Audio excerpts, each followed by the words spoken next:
네, 여러분 안녕하십니까. 동서미래포럼은 지난 수십 년간 국가 발전에 심각한 걸림돌로 작용해온 영호남의 지역 갈등을 해소하고 또 동서 화합을 통한 국민 통합을 실현하기 위해 창립된 시민 모임입니다. 호남 지역을 포괄하는 광주 동서미래포럼은 지난 3월부터 공식 활동을 시작해 지역주의 극복을 위해 앞장서 오고 있는데요. 오늘 광주 동서미래포럼 정책 세미나를 통해서 국민 통합의 새 시대를 열기 위한 해법을 모색해 보고자 합니다. 먼저 광주 호남의 미래와 새로운 시대 과제를 주제로 박주선 제20대 국회 부의장께서 강연을 해 주시겠습니다. 박주선 전 국회 부의장님을 큰 박수로 맞이해 주시기 바랍니다.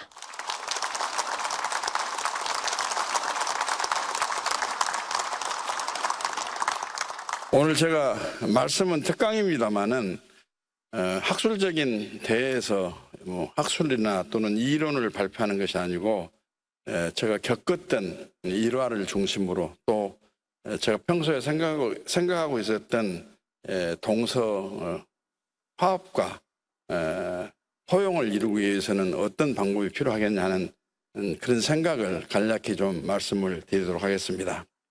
저는 1998년 2월 25일부터 그전에는 일면식도 없었던 김대중 대통령님의 부름을 받아서 김대중 정부의 법무비서관, 지금으로 말하면 민정수석비서관과 인사수석비서관을 합해놓은 그런 역할을 하게 됐습니다.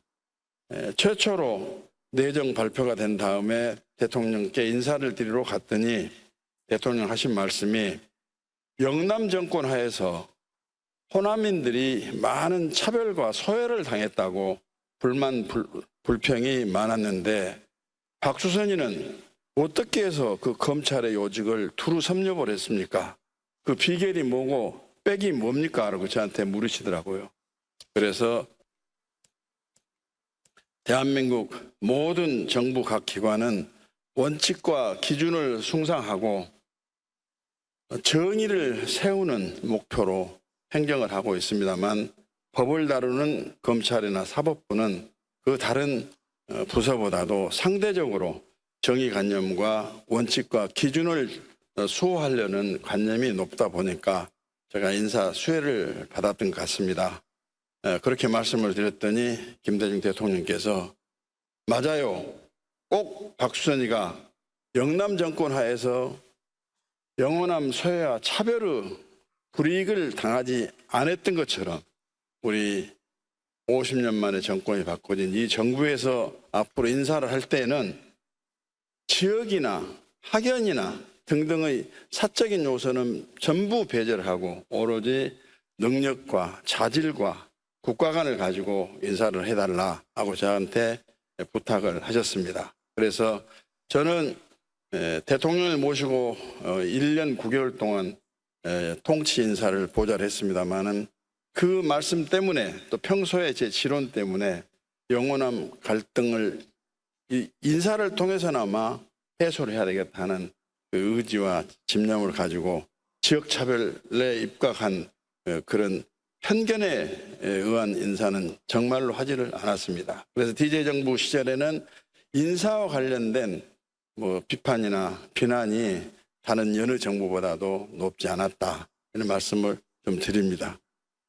제 기억으로는 99년 2월 달로 생각이 됩니다만 국민과의 대화를 공영방송에서 실제 라이브로 중계를 했었는데 어느 대학생이 지금 대통령께서 남태평양 무인도로 가시게 된다면 우리나라를 위해서 무엇을 가지고 가시고 싶습니까? 세 가지만 답변해 주시오 이렇게 질문을 했을 때 대통령께서 첫째로 IMF 상황에서 매일 보도가 나는 그런 국난의 상황 속에서의 실업이 대한민국의 큰 문제이기 때문에 실업의 문제와 부정부패와 지역감정 세 가지를 가지고 무인도로 가서 대한민국에서 이 세 가지가 해소가 되는 그런 역할을 하고 싶다 하는 말씀을 주셔가지고 전 국민에게 감동을 주셨던 그런 기억이 생생합니다.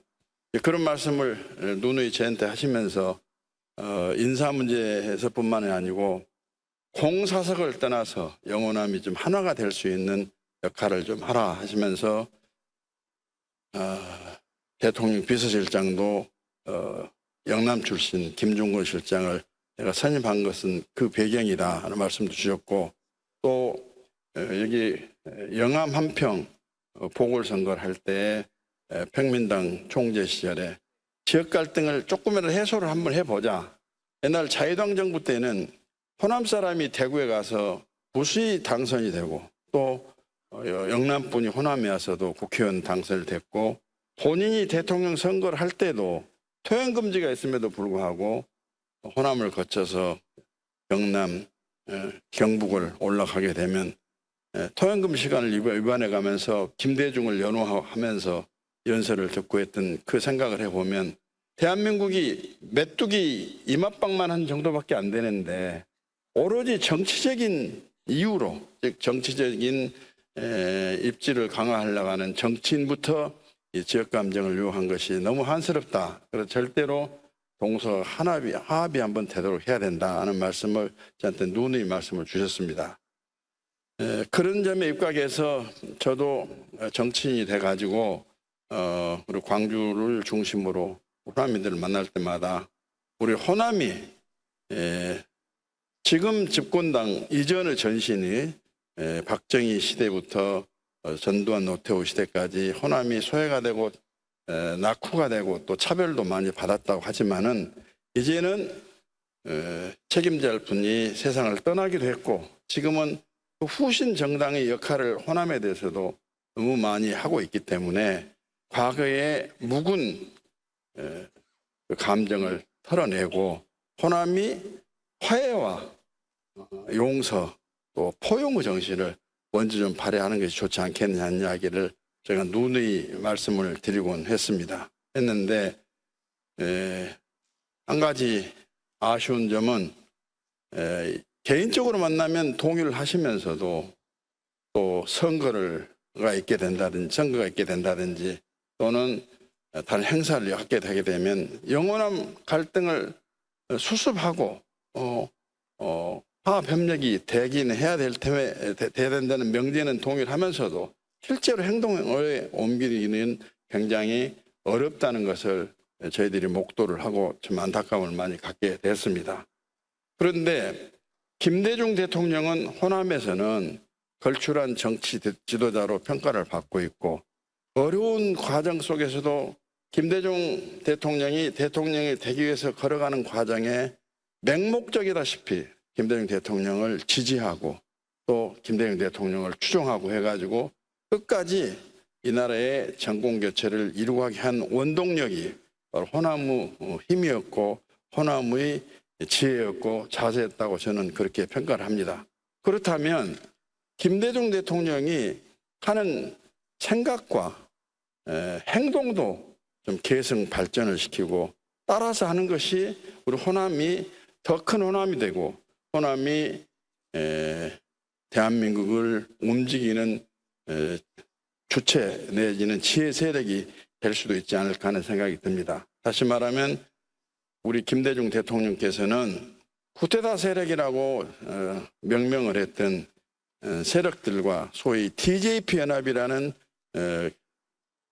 쾌거를 이루어가지고 이 땅의 정권교체를 이루고 했고, 또 본인을 사형 선고를 했던 세력들에 대해서도 앞장서서 사면 복권을 주장해가지고 사면 복권을 실현시켰고, 내가 재임하는 동안에는 어떤 이유로든지 정치 보복은 없다고 단호히 말씀하시고, 저에게도 제가 사정 지휘 책임을 갖고 있는 사람이기 때문에 절대로 나와 관련된 정치 보복 차원에서 검찰의 수사권이 발동이 되지 않도록 분명하게 감시하고 감독하라고 말씀도 많이 하고 계셨습니다. 그렇다면 김대중 정신을 존경하고 김대중을 우리가 평가하고 기념한다 한다면 적어도 맹목적인 김대중 함자 석자만을 우리가 따를 것이 아니라 그분의 정신과 가치와 행동을 우리가 지금 재현시켜서 개성 발전시킬 필요가 있지 않느냐.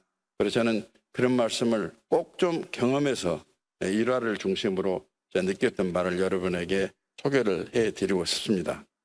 또 하나는 지금 이제는 대한민국은 세계 10대 경제 대국이 되어 있습니다. 물론 지금 현실적으로 국제적인 상황과 환경 때문에 경제적으로 어려움을 겪고 있습니다만, 그래도 일본보다도 더 역량이 컸다는 그런 어느 지점에서의 평가도 받고 있을 정도로 경제 대국이 됐습니다. 다시 말하면 먹고 살 수 있는 원조를 받았던 나라가 비난한 나라에 원조를 주는 국가로서의 우리 위상을 지금 확보를 하고 있습니다. 또 세계적인 어느 나라 못지않게 민주화는 되어 있는 나라라고 평가를 받고 있습니다. 산업화를 이루어가는 과정에 있어서의 민주화를 이루게 한다는 정치적인 가치와 철학을 주장했던 분들하고의 갈등 또는 반목, 질시, 그런 것은 이제는 더 이상 없는 나라가 됐고 역사의 한 시점으로 거슬러가는 소재거리밖에 지금 되지는 않았다, 이렇게 생각을 합니다. 그런 점에서 민주화를 부르짖었고 민주화를 이루고 하는 데 있어서의 혁혁한 기여를 했던 우리 호남에서 끝까지 민주화 투쟁 과정에서 동서 갈등의 지점에 지금 연연해가지고 지금도 그 굴레의 울타리를 벗어나지 못한다는 것은 호남답지 못하다, 저는 그런 생각을 갖고 있습니다. 또 하나는 어찌 보면 역사적으로 지금 동서 갈등을 민주화냐 비민주화냐 하는 문제를 가지고 척을 쥐고 산다고 한다는 것은 역사의 관점에서 볼 때도 굉장히 모순이 있습니다. 왜 모순이 있냐면, 적어도 박정희 대통령의 산업화의 가치를 인정을 한다고 한다면 산업화는 사실은 고도 민주화의 핵심적인 기본 원리라고 저는 평가를 하고 있습니다. 제가 86년도에 영국 캠브리지 대학에 유학을 갔었는데, 그 유명한 정치학 교수가 한국에서 지금 민주화 운동에 관해서 여러 가지 질문을 하면서 박정희 대통령에 대한 국민의 평가가 어떠냐 라고 물어서 이게 대한민국을 살기 좋은 나라로 만드는 근본적인 큰 역할을 한 점에 대해서는 인정을 하면서도 군사 독재라는 측면에서 헌정 질서를 중단했던 쿠데타라는 측면에서는 국민으로부터의 공감을 받지 못한 그런 부분도 많이 있다라고 이렇게 이야기를 했더니, 그 교수가 빙그레 웃으면서 굶주리고 배고픈 속에서 민주화라는 것은 의미가 없다. 배불렀을 때 한 단계 더 높은 차원의 인간된 삶을 얻기 위해서 제도상으로 자유민주주의가 필요한 것이지, 굶어 죽어가는데 사흘을 넘지 못하고 생명이 위태로움을 당하는데 거기서 무슨 민주화가 의미가 있겠느냐. 그래서 실적 민주화는 국민의 의식주가 해결이 된 데서부터 출발이 돼야 한다, 그렇게 이야기를 한 것을 듣고 제가 상당히 감동을 받은 일이 있습니다.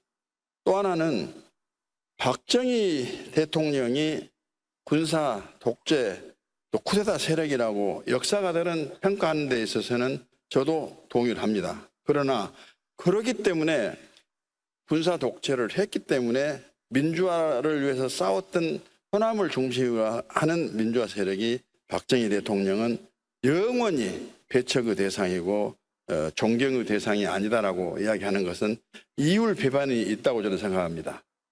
1963년도에 대통령 선거에서 그 당시에 국회는, 호남 출신 국회의원들은 전부 다 민주당이나 다름없었습니다. 그런데 군사 쿠데타 세력이라고 하면서도 박정희 대통령, 윤보선 대통령의 선거 결과를 보면, 그때는 광주 광역시가 없었습니다마는 전남부 호남을 제외한 나머지 시도에서는 박정희 대통령이 투표 결과가 19만 표를 패배를 했습니다. 그런데 호남에서 35만 표를 이겨가지고 전체 16만 표를 이겨서 박정희 대통령이 됐었는데, 만일에 그때 호남이 그런 적극적인 대폭적인 지지를 하지 않았다 한다면 역사는 박정희 대통령은 군사 쿠데타 반란을 책임자로서의 기록을 하고 말 것이고 대통령이 될 수 있는 기회는 영원히 얻지 못했을 것이라고 생각합니다.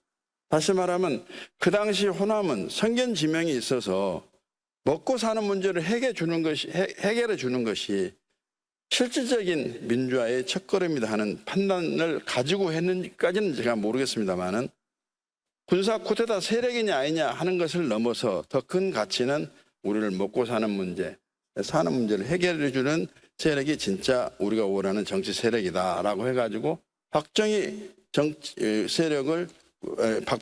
후보를 대통령으로 만들어준 역할을 한 것이 호남이었고, 호남이 없었으면 영원히 박정희 대통령이라는 이름은 역사에서 찾아보기 어려웠을 수도 있었다. 이렇게 저는 말씀을 드리기 때문에 지금에 와서 박정희 대통령을 999 영웅이나 다름없는 산업화의 최전선에서의 영웅 역할을 한 분이라고 평가를 하면서도 민주적 탄압을 했기 때문에 우리하고는 같이 할 수 없는 세력으로 또 거기를 지지하는 주민들하고는 함께할 수 없다고 생각하는 것은 아주 이율배반적이고 모순이다 하는 생각이 들고, 그 당시에 윤보선 대통령은 5.16 군사 쿠데타가 일어났을 때 현직 대통령이, 물론 내각제 하에서의 대통령이었습니다만 올 것이 왔다라고 이야기를 했습니다.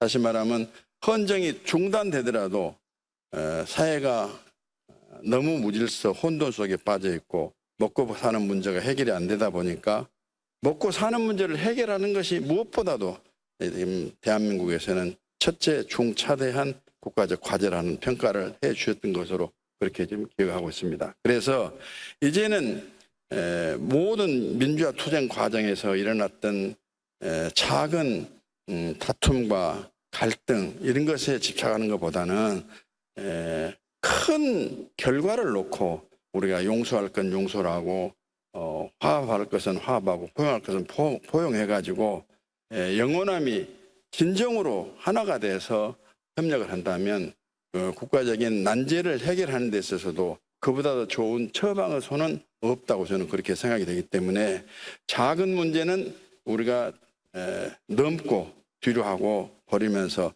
큰 문제를 위해서 함께 손을 잡자 하는 말씀을 꼭 드리고 싶고, 그런 점에서 우리 대구하고 광주를 비롯한 동서는 공통점이 있다 이런 말씀 드립니다.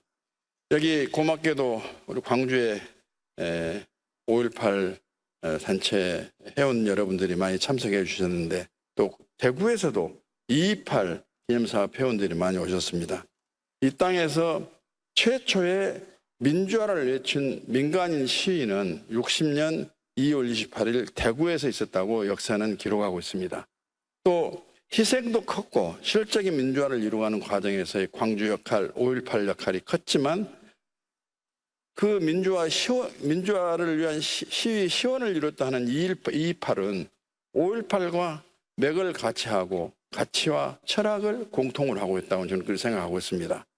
이 시원과 후속 더 헌신과 희생을 더 합하게 되면 우리나라 대한민국의 민주화 역사를 더 확장을 시킬 수도 있고 더 확산을 시킬 수도 있다고 저는 그렇게 생각하고 있기 때문에 적어도 민주화 과정만을 본다 할지라도 또는 민주화만을 놓고 목표를 본다 할지라도 광주 5.18, 대구 2.28, 대구 2.28, 광주 5.18을 그것이 결합이 돼가지고 좀 더 큰 정신으로 미래를 보는 철학으로 승화를 시킨다 한다면 대한민국은 새롭게 태어날 수 있다. 저는 그렇게 생각하고 그것이 바로 호남과 영남은 역시 대한민국의 애국 충정을 앞장서서 실천한 지역이다 하는 역사의 평가를 받을 것이다. 저는 그렇게 생각을 합니다.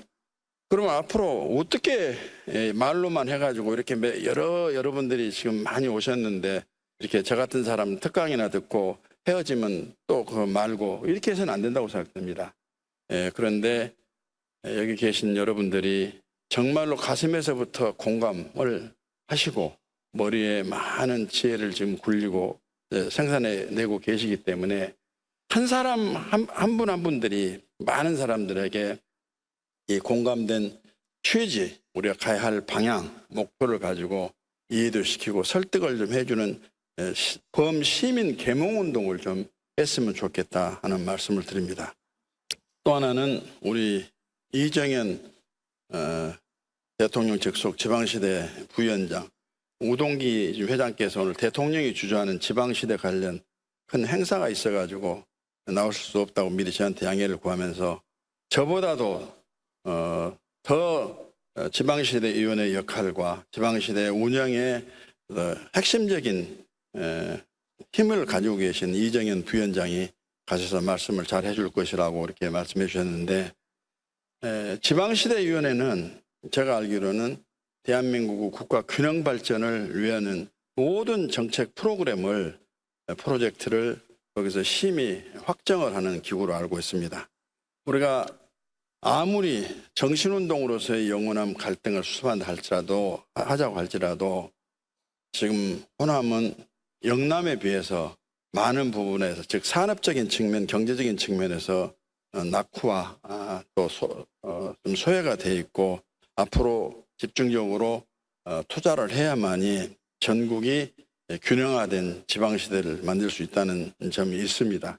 그런 점에서 정책적인 배려를 좀 할 수 있도록 우리 이정현 부위원장께서 아마 프로젝트도 여러분에게 제시를 하고 그러시리라고 저는 생각을 하고, 저도 미약하지만 그런 프로젝트가 제시가 되면 정부나 국회에서 아낌없는 성원과 지원을 받을 수 있도록 최선의 노력을 좀 하겠다는 말씀을 드리고, 시작이 반이란 말이 있는 것처럼 우리는 이미 동서 화합을 이룩하고 대한민국 새로운 시대를 맞는데 주도적인 역할을 하고 있는 자부심과 긍지를 가져도 좋겠다 하는 생각을 갖고 있습니다. 저는 대한민국이 헌법이 개정이 되면은 우리나라가 지금 4대 의무만, 국민의 4대 의무만 규정이 되어 있는데, 지역 갈등을 해소하기 위해서 동서화합을 이루게 해야 한다는 측면을, 그는 국민 화합 의무도 국민 5대 의무 하나로 규정이 좀 돼야 할 필요가 있지 않는가 하는 생각을 합니다. 오늘 언론인들하고 제가 오찬을 같이 했는데, 언론인을 비롯한 동서 주민들을 만나보면은 너무너무 의기투합이 되고 생각과 가치가 하나라는 걸 알고 있는데, 다만 야구 이야기와 정치 이야기만 안 하면 언제든지 하나가 될 수 있다, 그런 농담 이야기를 합니다. 그래서 야구 이야기나 정치 이야기를 하더라도 네 이야기는 내 이야기나 똑같다 하고 상대방의 의견을 존중해 주면서 평가할 수 있는 그런 날이 멀지 않았다는 신념과 확신을 가지고 여러분들이 오늘 이 시간 이후부터는 동서화합 전사가 좀 되셔서 국가의 새로운 충성과 애국을 하는 그런 역할을 좀 해주십사 하는 말씀을 꼭 드리고 싶습니다. 제가 뭐 학술적인 강의보다는 좀 경험에서 우러난 이야기, 그동안에 동서 갈등을 풀어야 한다는 정치권 내부에서의 고민, 이런 것을 함께 말씀드렸다고 이해를 해주시고, 특강을 위해서 이렇게 경청을 해주셔서 고맙습니다. 감사합니다. 네, 계속해서 지방시대 비전과 전략을 주제로 이정현 지방시대위원회 부위원장께서 강연을 해 주시겠습니다. 힘찬 박수로 맞이해 주시기 바랍니다.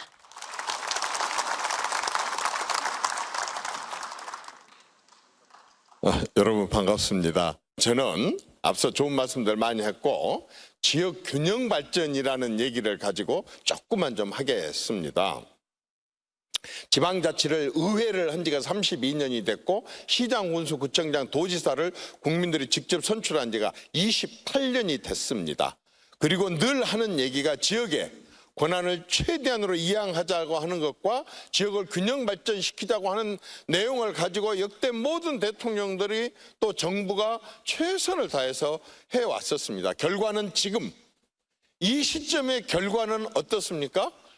지역 소외도 지역 낙후도 아니고 지역 소멸입니다. 그게 전라도만 소멸이냐? 아닙니다. 부산, 경남도 지금 굉장히 인구들이 빠져나가고 줄고 있고 대구, 경북 말할 것도 없습니다. 지금 한마디로 말해서 지금까지 지방자치에서 목표했던 것은, 지방자치가 실패했다고 얘기하지 않겠습니다. 너무 많은 사람들의 생활의 삶의 질을 높이는 데는 큰 역할을 했지만 결과적으로 지역이 소멸이라고 갔다고 하는 것은, 이것은 뭔가 좀 정책과 제도와 운영에 있어서 부족함이 있는 것입니다. 어느 정도냐? 서울, 경기, 인천, 소위 수도권이라고 하는 곳의 땅덩어리가 우리나라 전체 땅의 11.8%, 12%에 해당됩니다. 인구가 얼마냐? 수도권의 52%가 집중되어 있습니다. 강원도는 서울 크기의 39배, 그리고 수도권의 1.9배인데 전체 인구가 3%입니다. 어떤 사람이 아주 맹랑한 그 예측을 해봤습니다. 히로시마에 원자폭탄이 떨어졌을 때 10만 명이 죽거나 부상당했는데 만약에 서울에 떨어지면 어쩔까? 190만 명이 죽거나 부상을 입는다고 합니다. 요즘에 디지털 세상입니다. 디지털 하는데 디지털에 안 들어간 데가 한 군데도 없어요. 그런데 디지털에 매출의 92%, 전문 업체의 89%, 디지털 전문가의 76%가 수도권에 테헤란이나 마곡이나 강서나 판교에 다 집중되어 있다는 것입니다. 그러면은 이 디지털에 아까처럼 전문가들이 대구 경북이 얼마냐? 대구 경북이 얼마나 될 것 같아요? 3%랍니다. 광주 전남인 전북이 얼마나 될 것 같아요? 2.8%라고 그럽니다. 그런데 지금 대구 경북 따지고 광주 전남 전북 따지고 앉아 있을 새가 있습니까? 지금 수도권이 저렇게 변하고 있고 지방은 전체가 다 이러는데 여기서 또 대구 경북이 광주 전남이 무슨 의미가 있겠습니까? 지금 같이 단합을 해서 이렇게 수도권에 집중되어 있는 것을 완화시키는 정책을 만들고, 그리고 지방에 아까처럼 균형 발전까지는 아닐지라도 최소한도 지방에 청년들이 머물고, 그리고 지방에 사는 사람들의 삶의 질이 그래도 수도권 사람들에 비해서 그렇게 크게 뒤떨어지지 않는다라고 하는 얘기들을 해야 되는데, 서울에서 살다가 지방에 내려온 사람이 가끔씩 휴대폰으로 선물을 받습니다. 스타벅스에 가서 빵하고 그리고 커피를 사 먹으라고 보내옵니다. 스타벅스가 없는데 그거 보내오면 뭐합니까? 지방에 분 단위에 스타벅스가 없는데 지금 이런 차이로 가고 있는 게 현실입니다. 제가 시간이 없기 때문에 많이 얘기 안 하겠습니다. 자, 우선 대구, 경북, 부산, 경남 놔둡시다. 그쪽에서 오신 분들도 많이 계시니까. 광주, 전남에서 많이 오신 분들이 계시니까 지방자치 어떻게 할 건데, 광주, 전남 이렇게 낙후되고 소외된 거 어떻게 할 건데 라고 하는 것에 대해서 저는 오늘 여러분들에게 희망을 드리고 싶습니다. 제가 말로 해갖고 희망이 될런지 모르겠지만, 자, 여러분 한번 보십시오. 대기업 광주 전남 사람들은 우리는 대기업도 없고 얘기를 합니다. 그 말 틀립니다. 전남 광양에요. 제철, 철 생산이 2,700만 톤, 세계 1위입니다. 포항이 1,800만 톤, 2위입니다. 최근에 포항에 3,000억 원을 투자를 해서 전기차는 가벼워야 되고 강해야 되는데 초경량 강판 라인을 깔았고, 가장 강하다는 철로 생산하는 라인을 7천억을 들여서 깔아서 1조 원을 들여가지고 광양제철에, 전남 광양제철에 말하자면은 이렇게 그냥 단순한 철 생산을 한 게 아니라 이 시대에 맞는 전기차가 대세라고 한다면 전기차에 들어가는 철을 이런 식으로 생산하는 공장이 들어섰습니다. 세계 1위입니다. 광양이 전남에 있는 말하자면 산업의 쌀이라고 하는 철을 생산하는 곳에 광양이 1위라니까요. 그리고요, 포스코가 전남 순천에 있는 거기가 율촌 산단에다가 포스코 퓨처 M에서 전기차에 들어가는 배터리에 양극재, 음극재, 전해질, 분리막이라고 하는 4가지 요소가 들어있는데 그중에 양극재가 70%라고 합니다. 그 70%의 우리나라 전체 생산량의 30%를 순천 율천공단에서 말하자면 포스코가 생산을 하는데 이번에 규제가 하나 완화돼 가지고 전남 광양에 안에 있는 제철소 안에 있는 동호안에다가 4조 4천억을 이것과 관련한 더 투자를 하겠다고 하는 것을 공식적으로 발표해서 뉴스에 보셨어요? 안 보셨어요? 신문이 이쪽에는 안 난가? 나왔습니다.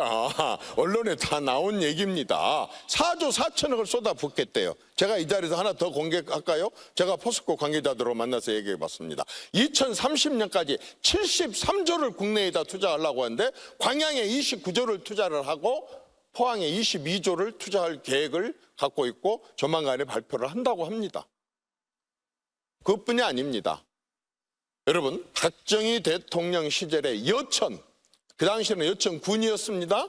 석유화학단지를 조성을 했습니다. 지금 어떻습니까?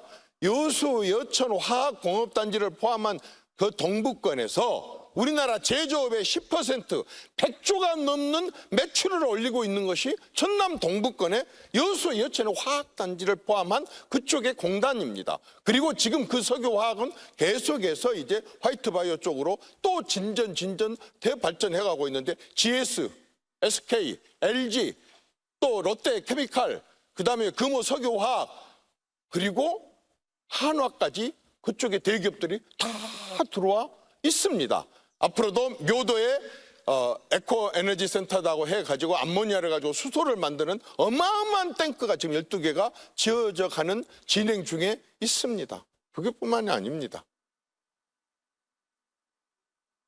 고흥, 높을 꽃자 흥하릉자 고흥에서 로켓을 쏘아 올릴 거라고 누가 상상이나 해봤겠습니까? 옛날 어른들은 그걸 어떻게 알았을까요?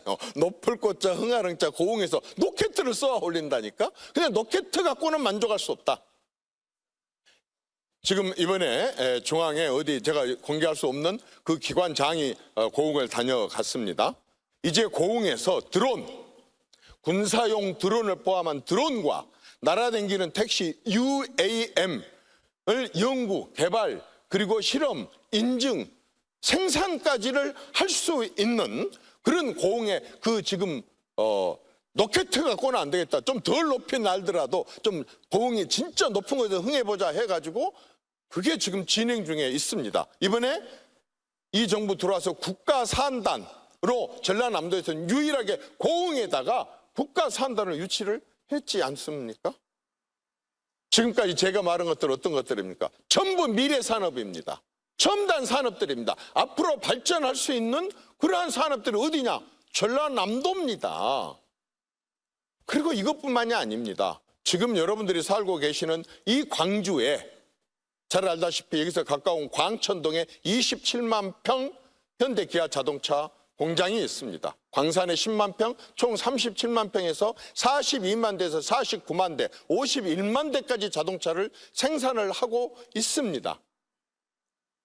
그런데 이제 앞으로 이 광주를 지금 하고 있는 이런 내연기관차 말고 미래차는 전기차, 수소차, 그리고 아까 날아다니는 택시, UAM, 자율주행차 로 광주를 선도 도시로 만들겠다는 겁니다. 그냥 말입니까? 신문에 보셨어요? 광주에 미래차 국가산단 100만 평 확정된 거 들어보셨어요? 100만 평 확정이 됐습니다. 그것뿐이 아닙니다. 광주에 미래차, 소재, 부품, 장비를 생산할 수 있는 특화단지로 어디를 지정했습니까? 광주를 지정했습니다. 실행이 되고 있다는 겁니다. 만약에 광주에서 지금 50만 대에서 30만 대 더 80만 대 내지는 50만 대 더 100만 대를 생산하게 된다고 한다면 지금처럼 경기도 광명에 있는 소아리에서 자동차 부속품 내연기관은 3만 5천 개, 전기차는 1만 5천 개 이 부속품을 거의 대부분 다는 아니지만 거의 대부분을 싣고 와서 여기 와서 조립을 하지만 아까처럼 80만 대에서 100만 대 생산을 하게 된다고 한다면 물류 비용 때문에 못 가져옵니다. 그 많은 부속품들이 다 이제 광주 전남 아까 말씀드렸던 100만 평의 국가산단지라든가 약 225만 평에 해당될 텐데 소재 부품 장비의 특화단지 말고도 진국산단 한 57만 평 그리고 빅그린 산단 123만 평 이쪽에 대단한 이 단지가 들어설 수가 있는 겁니다. 그런데 이 자율주행차를 연구하는데 가장 기본적인 게 뭡니까? 인공지능입니다.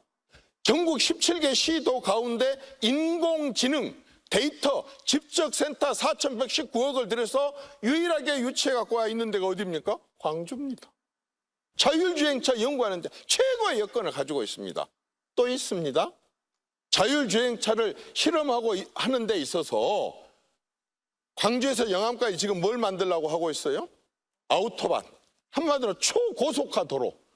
이것을 지금 광주에서 영암까지 42km에다 만들려고 하는데 여기에다 각종 센서를 설치해갖고 여기서 실험을 한다면 전 세계 하나밖에 없는 자율주행의 최고의 실험 단지가 될 수 있는 게 또 이것입니다. 이게 다인 것 같아요? 아닙니다.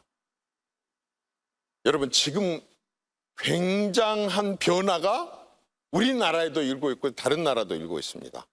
여러분들 실리콘밸리 들어보셨을 거예요? 캘리포니아, 샌프란시스코, 그리고 실리콘밸리.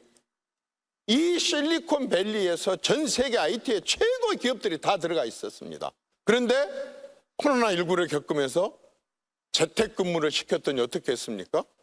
거기는 너무 많은 그러한 IT 전문가들이 몰려 있다 보니까 방세가 월세가 500만 원, 600만 원, 700만 원.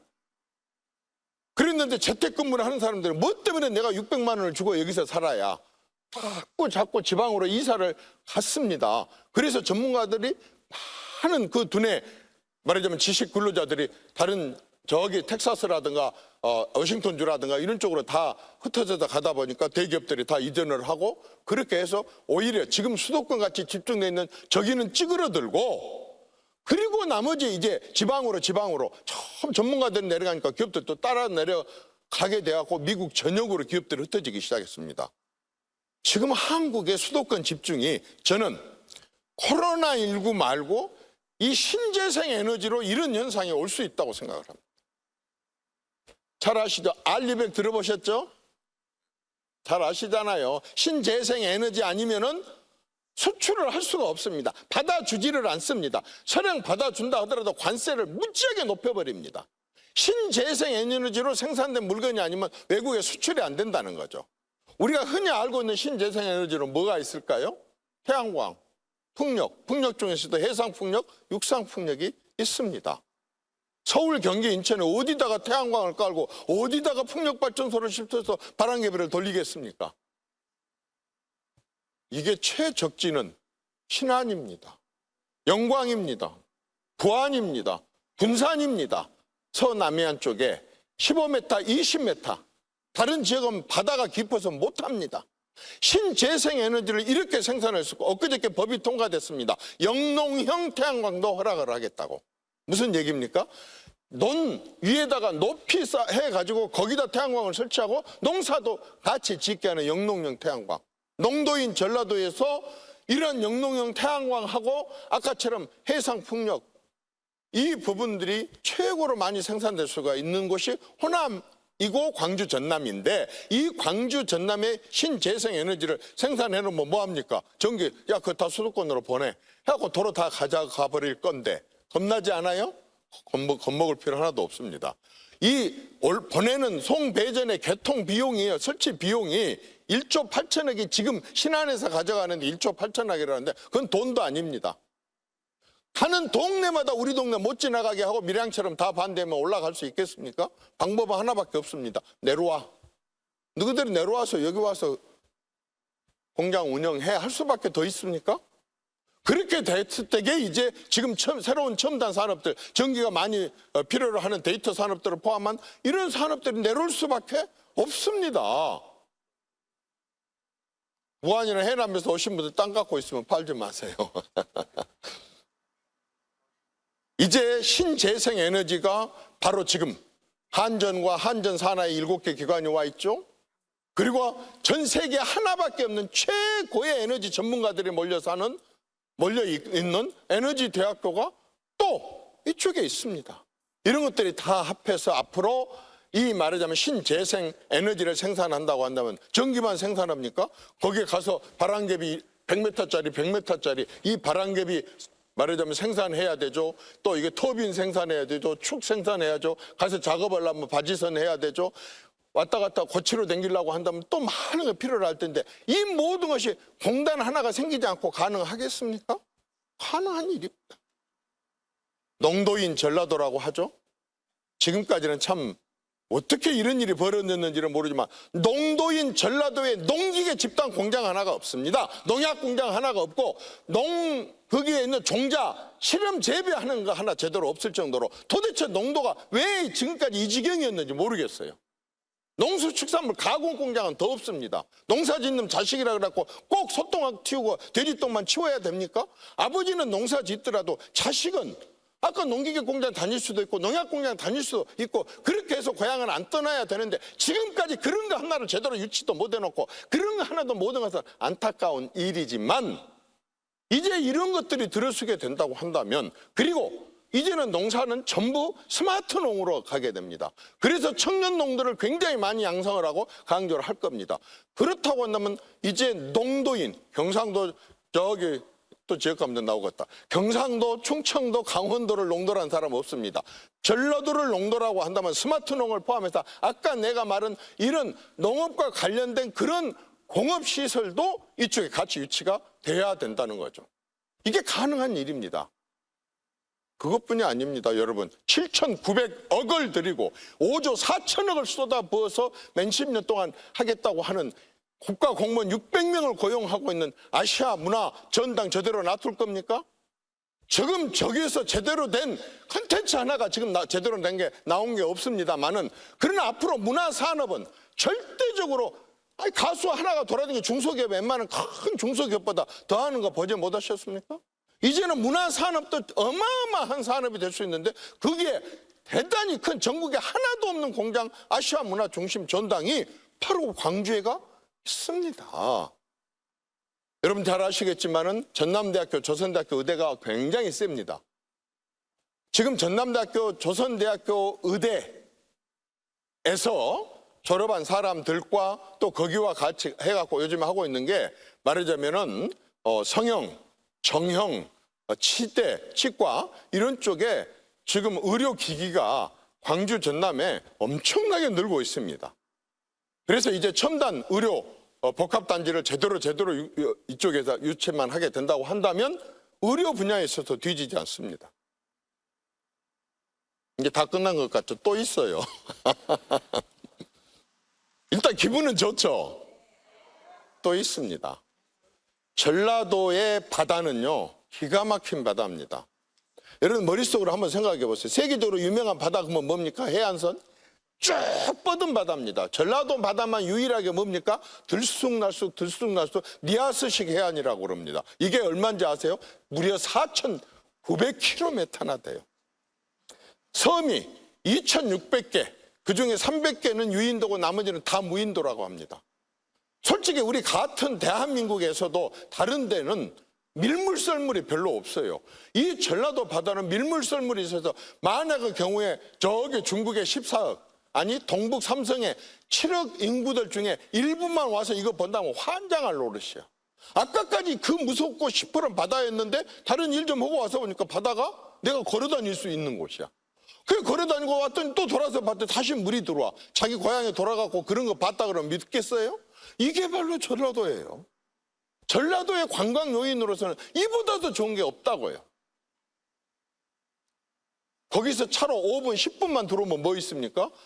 해남 대흥사, 백양사, 송광사, 서남사, 내장사, 금산사부터 시작해서 천령, 고차리, 구례, 화암사 가득 있습니다. 이렇게 좋은 관광 요인을 갖추고 있는 데가 있어요?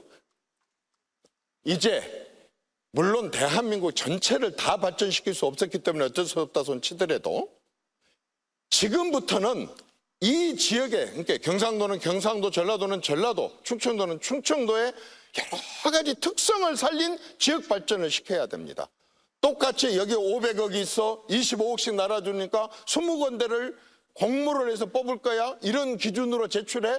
그러면 강원도 인제나 진도나 괴산이나 전혀 지정학적 위치가 틀리고 전혀 여건과 환경이 다름에도 불구하고 지금까지 지방자치는 전부 그 기준에 맞추느라고 자기 지역의 특성을 하나도 살리지 않았다는 거죠.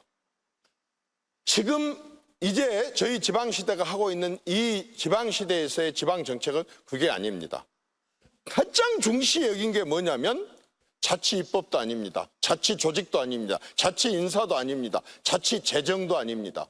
제일 중시 여기고 있는 게 자치계획권입니다. 이제 지방이 시장, 군수, 구청장이 시장, 도지사가 자기 지역의 특성에 가장 맞는 그 특성을 살리는 계획을 세우고 이것에 대해서 기업들을 유치를 하고 어떻게 학교를 이쪽에다 필요로 하는 인력을 공급하게 하느냐라고 하는 걸 스스로 계획을 세워가지고 이 계획이 중앙에 올라와서 우리 지방시도위원회 심의 의결을 거쳐 통과가 되면 그다음부터는 어떻게 하느냐. 그 지역에 한해서는 파격적인 지원을 하게 됩니다. 그게 기회발전 특구라는 겁니다. 이제 앞으로 여러분들이 익숙해져 갈 겁니다. 기회발전 특구로 지정된 그곳에 한해서는요. 어떻게 하느냐. 제일 중요한 게 기업입니다. 다른 아무것도 필요 없습니다. 기업이 와야만이 그쪽에 사람들이 떠나지 않고 거기서 정착하고 정주하고 살 수 있기 때문에 기업을 오게 하는 것, 그 기업을 오게 하는데 어떻게 오게 하느냐. 만약에 여러분들이 군수다 생각하고 기업들을 접촉했습니다. 제일 먼저 수도권에 있는 기업을 이전해라고 하면 뭐라고 얘기를 하겠어요? 이렇게 얘기합니다. 아이고 내가 서울 거 팔고 내려가려고 했더니 서울에서 완전히 뭐 양도세로 다 뜯어가 버려. 또 여기 와서 살라고 했더니 취득세 또 내라 그래.